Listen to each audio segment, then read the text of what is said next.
Hey guys, welcome to another Mr. Mutech video. Today we're going to be looking at how to change the name of your iPhone. Now this will not change the account on your iPhone. So if you think you're going to actually change the name of your iCloud account, this is not what this is for. This is to change the actual name of the iPhone itself.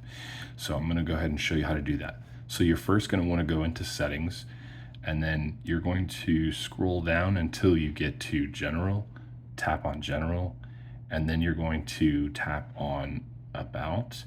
And once you do that, you're going to see the name right here. You're going to go ahead and tap on that, and you can just write whatever you want in there, and then just go back and you're all good to go. And now the iPhone itself, the name has changed for it. So hopefully that was helpful. You see your iPhone name sometimes when you're going through settings. And so if you don't like the name that you had previously and you want to change it, this is how you do it. Hopefully this was helpful, and have a great day.